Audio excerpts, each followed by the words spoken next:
Hey, everybody. Welcome to the latest installment of MSP Business School. I'm excited today. We're starting to hit this point where we're starting to get some of the repeat offenders to come back to our show a little bit more often. So That's right. today joining us, our special guest is Kevin Clune. You guys may know him from both MSP Growth Hacks and also MSP Spark. But before we start the conversation with Kevin, as always, want to say hello to Rob and Tim. How you guys doing today? Doing very Well, well, sir. how How about are you? you doing today? Doing fantastic, man. Catching my breath after the conferences last week. So Yeah. glad to be back in a seat, actually doing some real work instead of just schmoozing and cruising. Very nice. But today, Kevin's joining us again. And, one of the nice parts is, Kevin's got new messaging all the time. That is marketing, guys. And we forget that. And, we asked Kevin to come back today and join us and tell us a little bit about some of the updates he's done within his business and some of the ways that he's helping MSPs accelerate, their marketing messages but yet helping them not be so creative, right? Because we know we could be a less than creative bunch. So, Kevin, welcome. Thank you. Yeah, thanks for having me. Kevin, for the audience, can you just tell us, kind of, like where you came from before we start getting into what you're doing now, just to give a quick recap? Yeah. So for anybody that wasn't on last, we started MSP Growth Hacks, which is really, after exiting our MSP, it was just a blog. Basically, like we learned a lot. We're like, hey, let's just put all this stuff down. Right. So we didn't want to lose all that knowledge and experience. And so started writing articles, wrote a book. It's actually behind me right there, the MSP Growth Funnel. And so, that kind of took us into a media direction. We didn't want to necessarily build like some kind of, even though marketing was our strength, it was never an intention to make like an agency or anything like that. And so it kind of left us in this really neutral place, which I think has been a lot of fun. Very kind of like blue ocean for us. And to be honest, no one has really been doing it since. Like I haven't seen any media properties pop up that are just solely dedicated to sales and marketing in the IT channel, that aren't like vendor driven. And so, but the challenge with that has always been like, do we want to consult? Do we want to now just bring on advertisers? And so we tried a little bit of everything. We even tested a small subscription business, which is called MSP Spark. And so that was actually the direction of the three that we were doing. That was kind of the direction that we decided to go in. Mm-hmm. We wanted to sell something direct to the MSPs, but really make it about them, not make it about the vendors and the advertising and that kind of thing. And we also wanted to wrap consulting in it, but in a way more like accessible way. So like consulting at scale, more so than just one-on-one high value consulting. And so from the premium newsletter that we had, MSP Spark, we kind of launched MSP Spark, the platform, which is, we just launched a few weeks ago, really. And, it's been a lot of fun. It's we've just gotten to the point where like things aren't breaking anymore, like we're like everybody's in there. We're all, it was pretty smooth, surprisingly smooth, but cool. You always have the early challenges. And so that's why now I'm like going on tour to tell people about it. So maybe let's step back before we go deep into the platform, because I think that's going to solve some of the things that we're going to talk about today. But I think you recently wrote an article about this too, but, one of the things that is notoriously true about MSPs is many of them are not solid marketers, and really probably more than just, the marketing message being a challenge that they're still working on. It comes down to consistency. So maybe you can kind of give your worldview on what an MSP should consider if they're even going to toe the line and think about marketing at all. So the article that you're referencing, really the gist of it, and this is something I've even struggled with because I'm just trying to help MSPs to grow, really. And so marketing is a large part of that. There's a lot of different marketing challenges. And so the conclusion that I've come to almost recently is that you don't necessarily have to be a good marketer to grow your business. You just have to make good marketing decisions. That's a requirement. Like, you just have to always make good marketing decisions. If you're making bad marketing decisions, you're going to be in a bad spot. And so I'm trying to help more MSPs just focus on the decision making. Like, forget about, there are going to be things that you excel at. There's going to be things that you don't. And there's knowledge everywhere of like what's trend is working and what's not working. And it's hard. Like, so the skill that you need to learn is like who to listen to, how to process feedback, right? And like now how to make real decisions based on that and go in directions that will take you on a positive trajectory. So that's really what it's come down to. And the purpose of the article that I wrote, it was just for that, is just to kind of, let's start talking about that and only that. What's an example of a bad marketing decision out there that you've seen? So let's do a war story. I'll give you mine. You give me yours. Yeah. So I think, what it comes down to most frequently is just indecisiveness. It's, or false expectations going into something. In the article, I give an example of like creating a stew. Like creating a stew, it's a long process. The stew is done when the stew is done.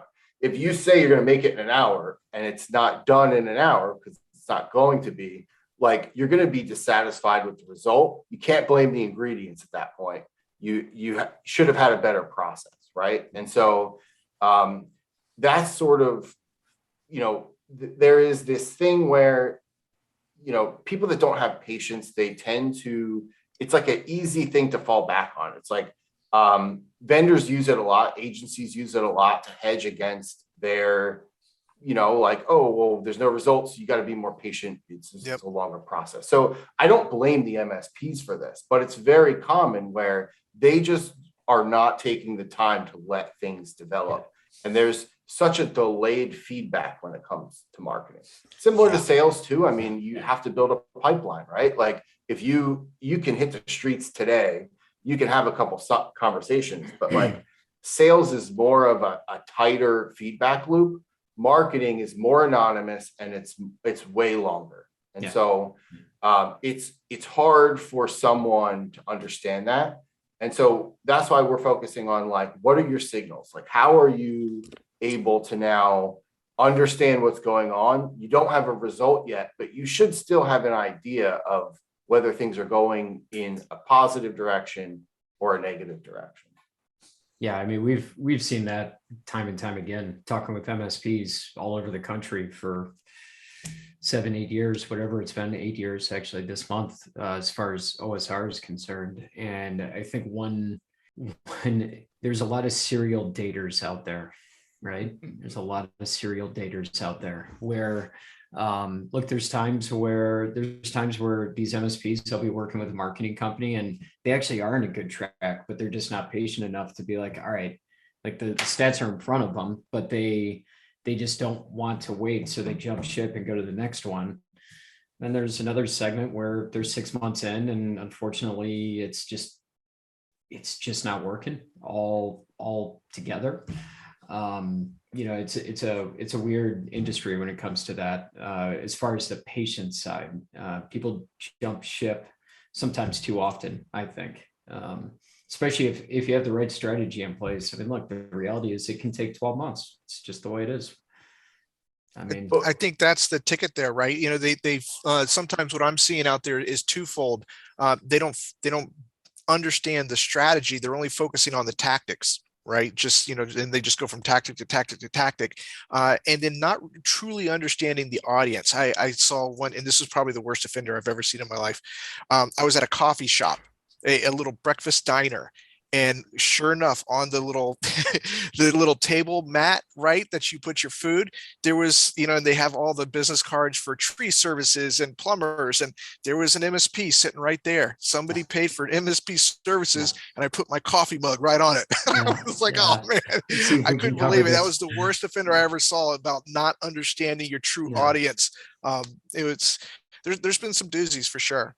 I think what we have to realize is like, vendors and agencies and anybody on the marketing side, like you can't just blame the MSP, and the MSP has to also kind of like own their own decision making when it comes to this. Like you can't outsource decision making because someone does marketing for you, right? Like you still have to own that process in your business, and you have to be able to say, okay, I need to know that what we're doing is working. And so I need a shorter window that makes of feedback that makes me comfortable with continuing this relationship for a year, right?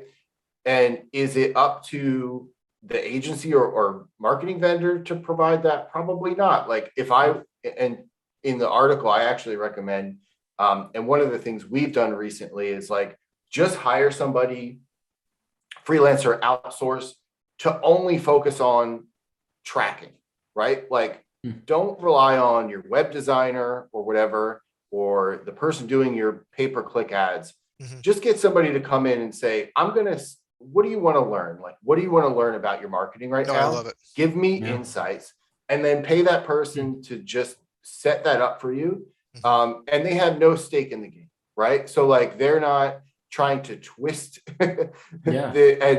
interpret this information, because it's data. It can be interpreted a lot of ways, right? And so they don't have any stake in it. They can just set it up, and like, now you have a window in as an MSP, and you have your signals now that you can look at and say, okay, like I'm trusting, that we have this funnel set up, and I can see things moving forward. I know that we're not at the end goal yet, but like I can see it progressing through.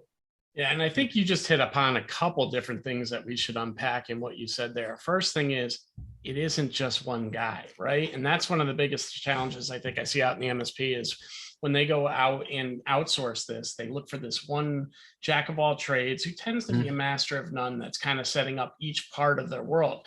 They're doing their email marketing, their pay-per-click, their landing pages, and everything else. And it does take some different specialized skill sets. It takes a team. But you do need that core strategist at the top that's saying, hey, what are even the channels that we should be using? What's the messaging that we should be trying to develop for to really run these things? So, I'd love to get your thoughts there, Kevin, on what a MSP should be considering when they're even going to toe the water into marketing, and maybe, how they can first get started. Yeah. And so it's funny because the reason I used the stew analogy earlier is because when you create a stew, you don't add all the ingredients at once, right? Like different things cook at different temperatures and for different lengths of time. And so you fold them in. I mean, you might just start with like butter in a pan and some onions or something, right? So it's like, you really have to start somewhere. I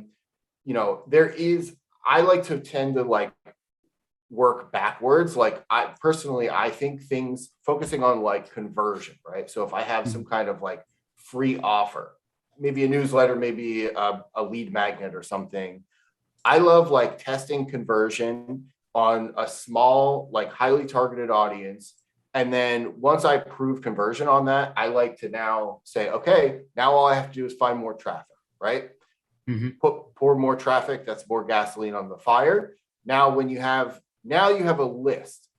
Now there's something you can do. Now you can start attacking the other side of it, which is the nurturing. So you're actually like starting in the middle. But it gives you a natural way to kind of go, because you can't nurture an audience that doesn't exist. And you can't throw traffic at a page that kind of like doesn't have any way to convert. So you almost have to start there. And then you have to build in both directions. So you have to earn more traffic. And then you have to also continue to nurture the audience that you're, kind of building over time. And I think you've also touched upon some of the mysteries that are out there for MSPs and really almost anybody in marketing, right? How do I go about testing my conversion and getting that traffic, right? Because for some MSPs, they're lucky to get 100 people hit their website in a month, right? And how do you start building that inertia when you don't have the skill sets to do so? And how do you test those theories if you don't have the traffic coming to your site today to really get a good representative view of it? So it's funny, we actually had somebody, like one of our first posts inside MSP Spark was an MSP owner, and they had this problem. They said, I want to get a new website. I don't like my website. no one comes to it. And so thankfully a bunch of people jumped in, and this is part of what we do in there is like, we actually facilitate that into like a clear problem statement. Mm-hmm. What we found was like, they actually have multiple problems here. It's not just one problem. It's you don't have traffic.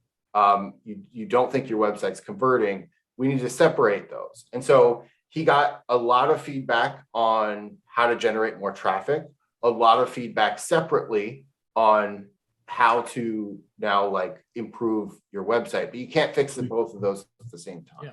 Mm-hmm. And so part of what we do in there, we use what's called murals, so essentially visual brainstorms. And we actually collect all of these ideas, and then we have a process to now prioritize them. And so we host a vote as a community to now see what ideas now are the most feasible. And then we have this like feasibility by importance scale, where as a group in a live session, we rank them. And so now that person that brought their problem has like a clear next step. And so in this case, which is that exact situation, we found that the easiest thing to do was to actually start getting more traffic by focusing on some local SEO. He was actually trying to rank for these specific keywords, and he actually was successful. For example, he was from a pretty remote area in Louisiana. He was number 1 ranking for managed service provider in his like town, but that did not yield him any results, right? And so he got some suggestions now on here's maybe what else you should do. One of which was ranking or adding his site to other directories that were ranking higher, getting him like one actual step closer to the first rank. So like, and I forget what the name of the site was, but there was a site that was like number 1 for managed service provider, and he wasn't on it, right? So just adding his business to that website now, and I think it was IT support was the primary keyword that gets him so much closer. And so now he was able to just do that, right? So it's like a clear action from that. And that's kind of the art of SEO that a lot of these guys don't understand too, that, by doing those steps and taking those steps, they're building their reputation on their domain, which is where, they get those increased search rankings. But I think the real message there is be very clear on what you want to stay and what you want to rank for, because you're spot on. Being number 1 on a subject nobody searches is not going to get you anything except the glory, I guess, of being number 1. Yeah. And it started this whole other conversation around like, is managed service provider, like, it's funny, I even wrote an article on it. The article was called, Do Your Friends and Family Know What a Managed Service Provider Is? Probably not. And it's the truth. Yeah. And I asked a lot of our members to go, it was like right before Halloween, I was like, ask everybody at your party if they know what an MSP is. And all of them came back and said, no one knows what it is. Yeah. So, doesn't surprise me. I think we can officially say like, this doesn't need to be in your marketing messaging at all. Like it really doesn't. I think we need to focus more on results, problems, that kind of thing. Rather than try to like, shoehorn a term that is used in an industry. I'll tell you one thing you're going to get is a lot of vendors banging down your door to sell you something if you put that on your website, but like you're probably not going to get new customers from it.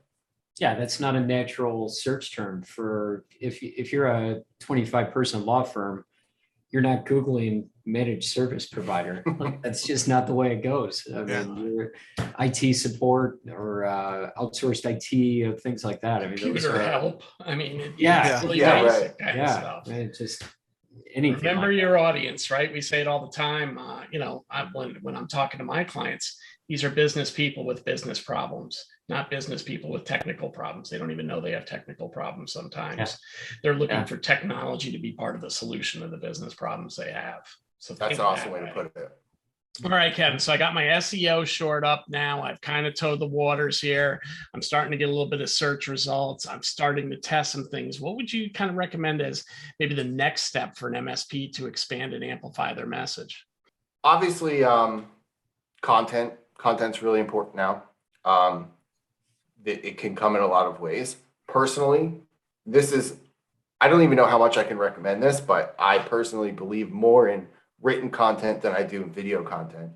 I think video content is like very like sexy right now. It's honestly, it's easier to consume, but there's just so much bad video content out now. And there's more of it over time. It's hard to actually know whether it's bad until you've already spent quite a bit of time watching it. You know what I mean? Yeah. And I've never had that experience with written content. Like I tend to always know immediately whether something is going, and it's just easier to maintain consistency. And I honestly think it has a longer shelf life too. It's just in my experience. So I'm all about written content. I'm not so much about written content written for algorithms. That's the other side of it, is that like, if you're just writing for SEO and not for humans, that's how far is that going to get you? Right. I experiment with everything. I actually just did an experiment with AI, like writing using AI. And honestly, I was like blown away. I also wrote an article on that. Like it was fascinating to me how far along that's come. I was able to write an article comparing PCI's audits and PCI compliance scans, comparing the two, and then with like a actual conclusion in like 5 minutes using AI, and it passed the plagiarism test completely. Really? 100%, yeah. And it's really well written. If you go on MSP Growth Hacks, like it's one of our recent articles, and I even copy some of the content directly into the article. But it's one of those things where it's like, it was a good article, awesome experience. The tool I used that I thought worked the best was called Jarvis. But if you just leave it up to AI to write the article, you're writing in a random direction. It tends to go like wide instead of deep. So you really have to like force your way through it, really frame out the article, almost like a writer would. Like, it's not just a replacement for a human, but it's like a super tool for someone that wants to write, and just can't find the words. So like that obviously is something to play with, but at the same time, like if you write it for people, like don't write it. I read the article over like a week later after I did it, and I was still impressed. I was like, because you have that initial like, wow, I didn't expect this to be this good. And then I was like, okay, I'm gonna go back and I'm gonna read this again and just see like how I feel about it. And I was like, wow, yeah, that's pretty good. Like if I hired a freelancer, it would not be of this good quality. And guess what? Like it's perfect grammar because it's AI. So that's interesting to me, because I've used a couple of those copywriting tools in the past and didn't see good results. So it's glad to hear that you've come that far. And I think what you're really hitting on is some good hacks for people. I mean, you set out to be a writer, right, Kevin? That's one of your strengths. You've identified that, and that's one of the things you do. Most of us, I'm a talker, man, not a writer. That's kind of how I look at life. And, I'm more, hey, how do I figure out how to take these words and get somebody to assemble them? Something that is somewhat cogent. So it's good to hear that those things are there. But I think what you're really showing people is these tools that we should be talking to our customers more about, we could be using and consuming ourselves to really prove out the use case. Because really, the MSP model is changing too, as it always will. And advisory and direction and automation and analytics are really the things that we need to start engaging with our customers on as less and less break fix comes our way.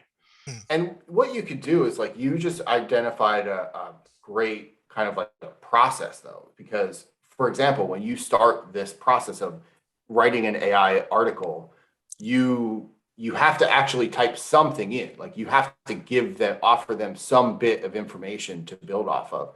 And so you could literally just talk and transcribe it and then copy it in and then see where that takes you, from an AI generated standpoint. And what's important and to know the difference is like, this isn't article spinning, which was common a while ago, which was like, here, let me take this article and I'm going to just repurpose all the information. I'm going to replace words with other words that are similar. And like, I'm just going to get it past the test. This is different. This is like, I'm going to check every article on the internet that references this, and I'm going to pull that information in, and then I'm going to rewrite something completely new based on everything I've learned. As a human would, but like a human wouldn't research that many articles. They might read two. This reads like, thousands, possibly even millions, depending on the topic. Wow. I don't know if that's impressive or scary. I don't know either. And I don't know if it's useful. Yeah. I mean, it is pretty cool. Yeah. That's very interesting. Huh. And that's why we test this stuff, because it's like, I can't, we have to be out there learning kind of like, what are the boundaries here? What's working? Can you use this? And obviously every MSP I've ever talked to has challenged with written content. And so this was natural area for us to like explore. And now we're just going to do it even more, because the results I thought were like kind of like very awakening, and we're starting to test it with visuals too. So like, I don't know if you guys are crypto guys or whatever. I'm personally not, but like the whole NFT thing now, there's like NFT generators that generate high quantity of images that using AI, like doing it different ways. It's actually a way you can create like social posts and marketing content at like a dramatic scale by just plugging in different information. For example, our MSP Spark ideas, right? Like you just need to plug in a little bit, and then like your colors and schemes or whatever, and you could generate using these like graphic generators, tons of them.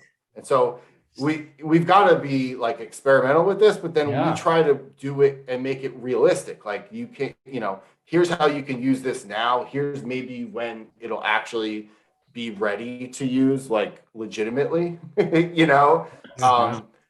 then that kind of thing. So it's fun. It's fun to do, but it's also like, we can't go around. It's a sexy headline, right? It's like, if you write a blog article about it, it's like, cool.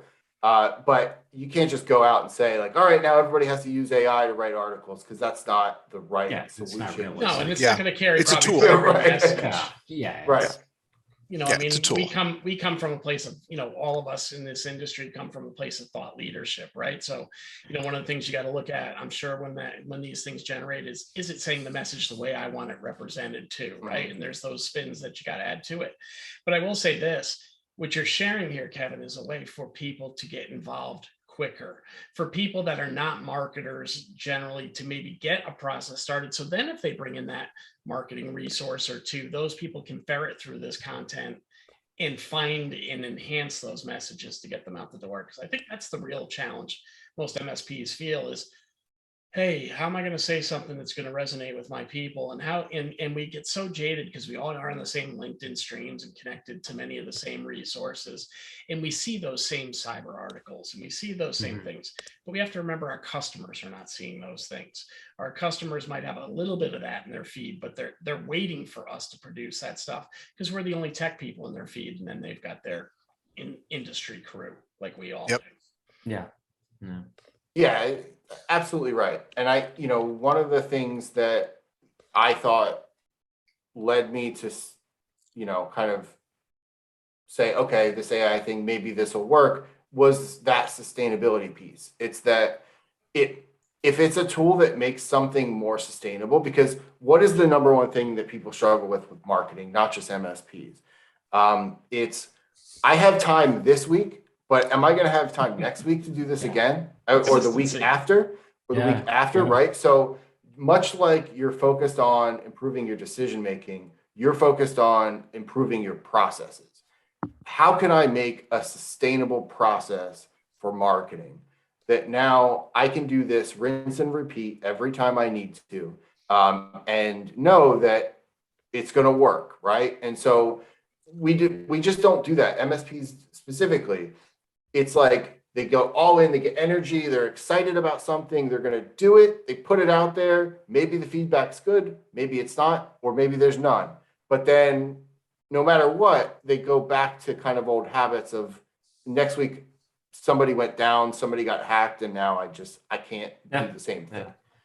If they were focused on the process, they would be able to now just let that go, or, and just say, okay, now, that's in motion. So now that's in motion. Let's find another plate to spin. I think you're back to the strategy concept, right? How do you have a strategy in place that you can make it sustainable, even if you can only work in small bursts? I'm sure you've got an element of this. I know we do. We batch record our episodes because we know that our schedules are tight and it's tough to get 3 people together in a room, much less 4 when our guests come on. And, we try to focus things that way. And I think that's an area that MSPs haven't, yet kind of gotten adjusted to. It's like, well, I got to write this week's article this week. No, write 5. And then go away for a while.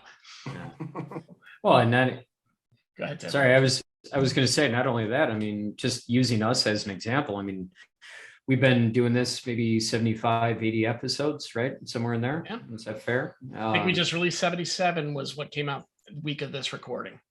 Yeah. I mean, especially in the beginning, not good, not pretty, but look, we stayed consistent with it, right? And it took a good 50 weeks, at least for Rob and I, to have our first person reach out to us and be like, hey, I heard you guys on this podcast. I want to know more. But you just have to be consistent, patience and consistency. So two big. I love the whole, so this is something we talk about. It's like hard to put into words, but when you do something like this, start a podcast, a newsletter, whatever, eventually you become like you owe it to the audience to continue. That's how you feel personally, right? Yeah. Whether that's one person or 10,000 people, it's like I can't stop now because I owe our listeners this episode, right? That's actually a great thing. If everybody felt that way, everyone would market more consistently and they would just be 100% on top of their game.